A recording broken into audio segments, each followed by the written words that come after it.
JDCap26 here, just to the tips and repairs and hobbies.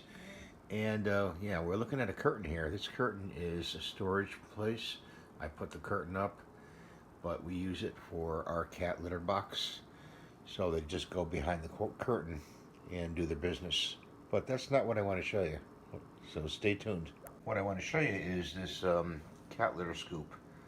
Okay, this cat litter scoop is attached to a broomstick pole, and all you have to do is tape it.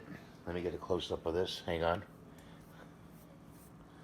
You just have to tape it with some Gorilla Tape or duct tape to the pole, and that way you don't have to bend over to or go on your knees to scoop the litter out.